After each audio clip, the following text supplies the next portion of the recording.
మనం అనుకున్న ఫలితాల్ని సాధించడమెలా? కెరీర్లో ఎదగాలన్నా, మంచి సంబంధాలు ఏర్పరచుకోవాలన్నా, విజయమనేది యాదృశ్చికంగా రాదు. దానికో నిర్మాణం, ఒక పద్ధతి ఉంది. ఈరోజు మనం ఆ విజయానికి వెనుకున్న ఆర్కిటెక్చర్ ఏంటో తెలుసుకుందాం. ఇది అందరికీ వర్తించే ఒక యూనివర్సల్ గైడ్. స్టీవ్ జాబ్స్ చెప్పిన ఈ మాట మనలో చాలామందికి తెలుసు. చాలా సింపుల్గా అనిపిస్తుంది కదా, కాని దీని వెనక చాలా లోతైన అర్థముంది. మనం చేసే పనిని ప్రేమిస్తే అద్భుతాలు సృష్టించవచ్చనేది ఒక పవర్ఫుల్ ఐడియా. కాని ఒక్క నిమిషం, ఈ సూత్రం కేవలం కెరీర్కి మాత్రమే పరిమితమా? లేక ఇది మన జీవితాన్ని నడిపించే ఒక పెద్ద యూనివర్సల్ లాకి సంబంధించిన కీలకమా? రండి, ఈ అన్వేషణలో కొంచెం లోతుగా వెళ్దాం. సరే, ముందుగా మనందరికీ బాగా కనెక్ట్ అయ్యే పర్సనల్ సక్సెస్ అంటే మన ప్రొఫెషనల్ లైఫ్ గురించి చూద్దాం. అసలు మనల్ని ముందుకు నడిపించే ఆ ఇంటర్నల్ ఇంజినేంటి? సైకాలజిస్టులు దీన్ని ఫ్లో స్టేట్ అంటారు. అంటే మనం పూర్తిగా జోన్లోకి వెళ్ళిపోతామన్నమాట. మనం చేసే పనిలో పూర్తిగా మునిగిపోతాం. టైం కూడా తెలీదు, అలసట అస్సలనిపించదు. గొప్ప గొప్ప ఐడియాలన్నీ పుట్టేది ఇలాంటి స్థితిలోనే. ఇదొక పాజిటివ్ ఫీడ్బ్యాక్ లూప్ లాంటిది. మన ప్యాషన్ మనకు ఎనర్జీ ఇస్తుంది, ఆ ఎనర్జీ మన ప్రొడక్టివిటీని పెంచుతుంది. దానివల్ల సక్సెస్ వస్తుంది. ఆ సక్సెస్ చూసి మన ప్యాషన్ ఇంకా పెరుగుతుంది. ఇదొక అన్స్టాపబుల్ సక్సెస్ సైకిల్ అన్నమాట. మరి ఈ ఫ్లో స్టేట్ని మనం కావాలనే క్రియేట్ చేసుకోగలమా? ఎస్, ఖచ్చితంగా. దానికి కొన్ని మార్గాలున్నాయి. మనం చేసే పనిలో ఒక పెద్ద అర్థాన్ని, ఒక సిగ్నిఫికెన్స్ని కనుక్కోవడం, మనతో పనిచేసే వాళ్లతో కలిసి పనిచేయడం, ఇంకా ఒక పాజిటివ్ మార్పును తీసుకురావడానికి మనమే చొరవ తీసుకోవడం. వీటి ద్వారా మన ప్యాషన్ని మనమే పుట్టించుకోవచ్చు. సరే, ఇది మన వ్యక్తిగత సక్సెస్ గురించి. ఇప్పుడు కొంచెం పెద్ద పిక్చర్ చూద్దాం. ఇద్దరు మనుషుల మధ్య సంబంధాల గురించి. ఇక్కడ కూడా ఇదే ప్రిన్సిపల్ పనిచేస్తుంది. దీన్ని అర్థం చేసుకోవడానికి మనం గేమ్ థియరీ నుంచి కొన్ని విషయాలు నేర్చుకుందాం. చూడండి, నమ్మకమనేది ఒక్కసారి తీసుకునే నిర్ణయం కాదు. అదొక లాంగ్ టర్మ్ స్ట్రాటజీ. ఒకరు నమ్మదగిన వారని పదే పదే ప్రూవ్ చేసుకోవడం ద్వారా మెల్లగా నమ్మకాన్ని నిర్మించుకుంటారు. ఇదొక ఇన్వెస్ట్మెంట్ లాంటిది. దీని రిటర్న్స్ ఫ్యూచర్లో వస్తాయి. గేమ్ థియరీలో మొదట్లో ట్రస్ట్ గేమ్ అనేది ఉండేది. అదొక వన్ టైం బెట్ లాంటిది. నమ్మితే నమ్మారు, లేదంటే లేదు. కాని ఇప్పుడు దాన్ని ట్రస్ట్ బిల్డింగ్ గేమ్గా చూస్తున్నారు.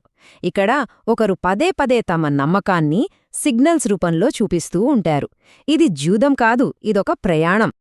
ఈ లాజిక్ చాలా సింపుల్. నమ్మకాన్ని బిల్డ్ చేసే వ్యక్తి మొదట కొంచెం రిస్క్ తీసుకుంటాడు. ఒకవేళ అవతలి వ్యక్తి నమ్మకపోతే చిన్న నష్టమొస్తుంది, అంతే.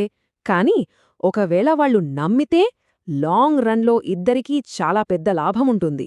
ఇక్కడ అసలు స్ట్రాటజీ ఏంటంటే పెద్ద లాభం కోసం చిన్న రిస్క్ తీసుకోటానికి సిద్ధంగా ఉండటం.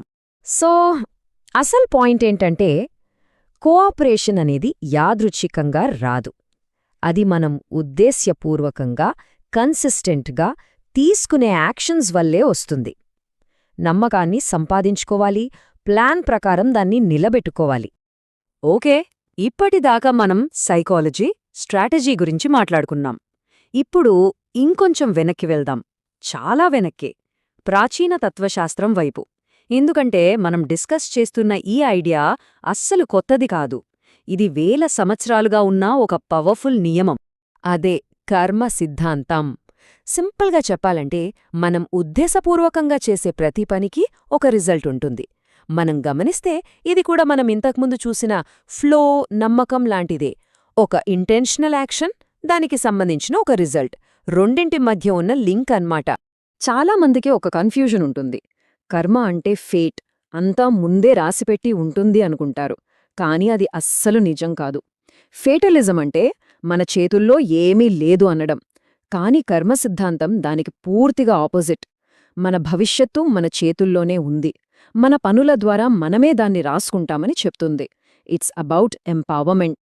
ఈ సిద్ధాంతాన్ని ఈ 4 సూత్రాలు ఇంకా క్లియర్గా వివరిస్తాయి. 1. చిన్న పనులు కూడా చాలా పెద్ద రిజల్ట్స్ ఇవ్వగలవు. 2. మన కర్మకు మనమే బాధ్యులం, ఇంకెవరూ కాదు. 3. ఏదో చేశాంలే అని కమిట్మెంట్ లేకుండా చేస్తే అనుకున్న ఫలితం రాదు. ఇక 4. మనం చేసిన పని యొక్క ప్రభావం ఎప్పటికీ పోదు. ఇదొక చాలా నమ్మకమైన సిస్టమ్.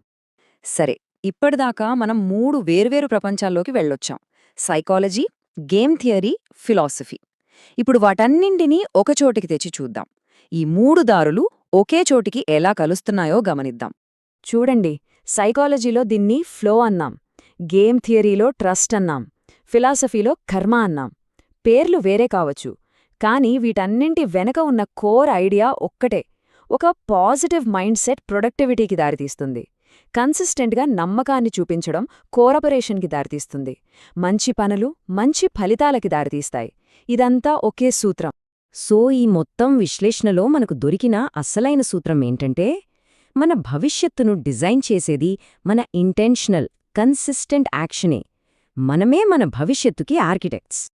ముగింపుగా, మనం చేసే ప్రతి చర్య మన భవిష్యత్తు కోసం మనం నాటుతున్న ఒక విత్తనం లాంటిది. ఇది తెలిసాక ఈరోజు మనం ఎలాంటి విత్తనాన్ని నాటాలి, ఎలాంటి భవిష్యత్తును నిర్మించుకోవాలి ఆలోచించండి.